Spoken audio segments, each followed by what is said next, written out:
Newsday continues here on One News Now. I'm Sean Yao. The campaign rally of the Marcos Duterte tandem over at the Gimbal National High School in Iloilo has been postponed. To tell us why, we have mobile journalist Julie Baiza joining us over the phone from Iloilo. Hi Julie, what happened here? Bakit ba na-cancel itong campaign sortie ng Uniteam dyan? Yes, Sean. Kanina pinuntahan natin ang Gimbal National High School. Naabutan natin na meron pang set-up. Upuan, inaalis yung sound system, LED screen, tsaka yung tarpaulin sa paligid. Nandun yung tarpaulin ng BBM Sara Tandem, tsaka ilang senatorial candidates. Nag-circulate din kasi sa social media yung photos na makikitang tinakpan ng Gimbal Stadium, yung arko ng Gimbal National High School. Pero kanina, wala na rin yun. After nga itong unang palimulat ng local media, naglabas na ng order ang DepEd Western Visayas. Pinagsasubmit na nila ng report ang Gimbal National High School para ipaliwanag yung pangyayari. Sa DepEd Order number 48, Years of 2018 kasi, ipinagbabawal ang paggamit ng resources at property sa political purposes. Right, may mga report, Julie, as well as social media posts, no, na nagsasabi nga na itong si Iloilo Representative Janet Garin ang may alam at nag-initiate ng mga imbitasyon for this event. Nakausap niyo na ba si Congresswoman Janet Garin at anong nasabi niya, if ever?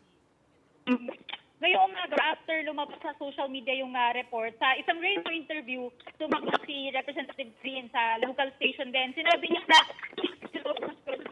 considered pa rin na private property. Yung mismong Gimbal Stadium, daw yun ng PCA. Alright, Judy, kamusta naman in general ang naging pagtanggap ng mga Ilonggo kay Bongbong Marcos?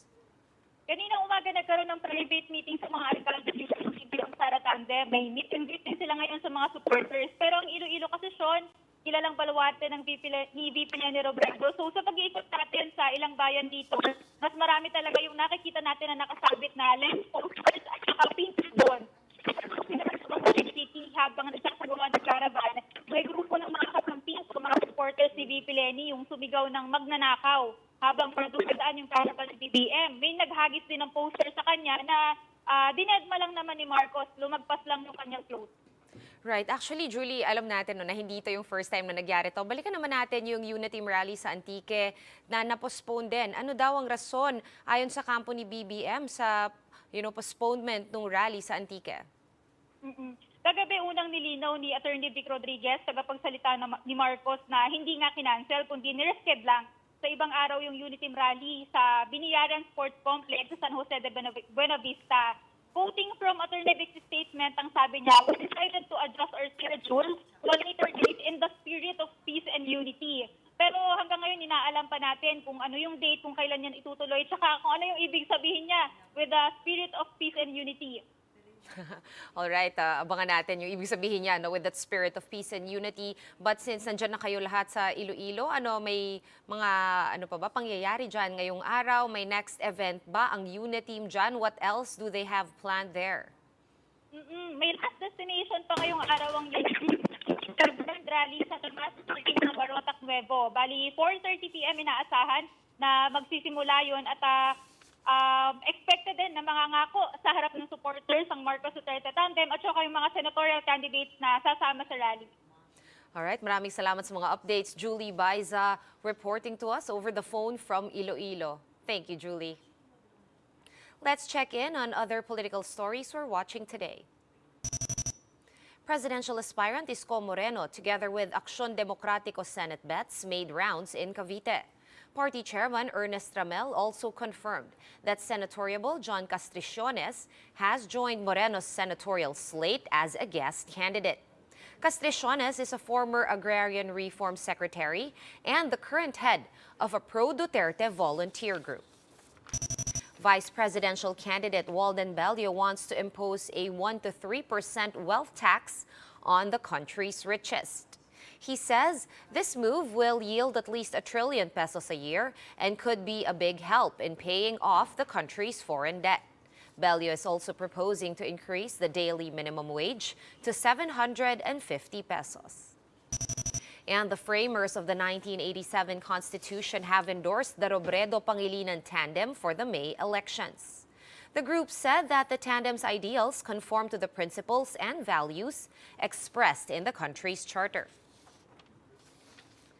And the Comelec Ombank says all 10 presidential candidates will be attending a debate scheduled for March 19. However, the camp of Bongbong Marcos says there's no confirmation just yet. Let's get more updates on this from Greg Gregorio, who joins us live from Manila. Greg, good afternoon. Will Marcos Jr. be attending this debate or not? Tell us more about this format. Yes, Sean, following the statement of Bongbong Marcos's spokesperson, Attorney Vic Rodriguez, regarding the pending confirmation of Bongbong Marcos' attendance to the forthcoming Comelec debate, Comelec spokesperson James Jimenez released a photo of a letter which literally came from Bongbong Marcos' camp, noting Marcos Jr.'s readiness to join this debate. But Jimenez said if this needs more confirmation, then the Comelec would be waiting for that. Nevertheless, the preparations for this debate will push through. Besides, Jimenez also pointed out that this debate is an avenue for the voting public to see their candidate in action, performing under pressure and at a crunch time. Now, talking more about this debate, this will have a single moderator format, meaning there will be one moderator for 10 candidates who will be participating in this event. And as part of ground rules, only general questions that will be discussed will be shared to the participants, but no advanced questions and no notes will be allowed to be brought on stage during the debate. Now the Comelec eyes to conduct this debate on March 19 from 7 p.m. to 9:30 in the evening, and this will be live on and will be open for broadcast by other networks and other groups who are willing to do so. And this will only be the first among the 3 presidential candidates that the Comelec will be having until April. Sean? Right, so March 19 at 7:30 p.m. for this Comelec debate. Now, Greg, dialing it back a bit, have there been any further updates on the poll body's review of the controversial Oplan Baklas?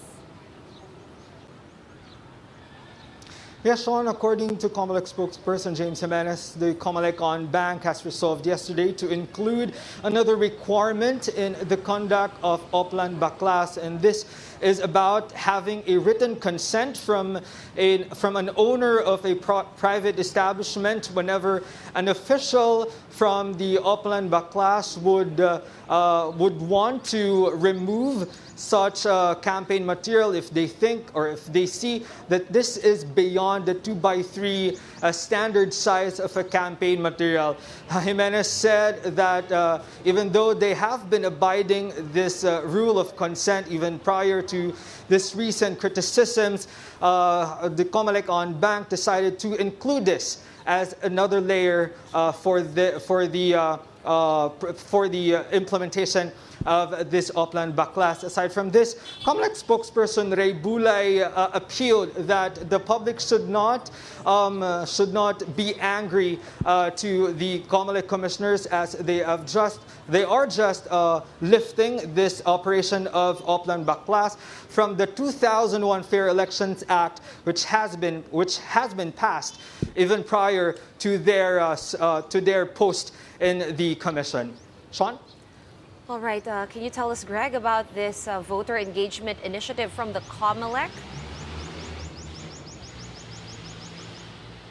Yeah, Sean, earlier today, the Commission on Elections has penned an agreement with the news online site Rappler for more efforts on voter engagement, as well as fact-checking measures against or fighting against disinformation. Comelec Acting Chairman Socorro Inting said this would help them perform more programs such as collaborations for workshops, seminars, as well as other voting-related measures such as having a mirror of the precinct finder with Rappler. But Jimenez highlighted that the public has nothing to be concerned of with having a prison finder with Rappler, as this server for the prison finder will still be protected by the DICT's firewall and other active defenses, so that the private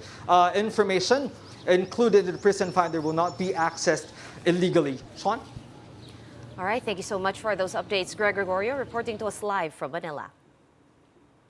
Let's now take a quick look at today's other top stories. The Bureau of Animal Industry is keeping close watch on poultry farms after cases of bird flu were reported in Pampanga and Bulacan. The agency says some 44,000 quails and ducks have died in Central Luzon. The Bureau says migratory birds from Candaba, Pampanga might have caused the bird flu outbreak. Senators are calling on the PNP to immediately resolve the case involving missing cockfight enthusiasts. Senators also questioned PAGCOR on why CCTV cameras were not installed in the actual cockpit arena. The number of missing cockfighters or cockfight bettors have gone up to 31. Russian President Vladimir Putin has authorized a special military operation in the Ukraine. Russian forces fired missiles at several Ukrainian cities, including the capital of Kiev and Kharkiv.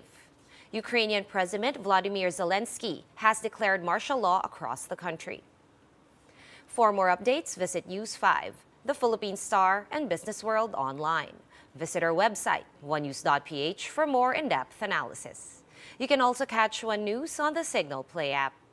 Register for a free account at www.signalplay.com and stream One News live anytime, anywhere. Masks on, wash hands, and stay safe, Philippines. I am Sean Yao. We are One News.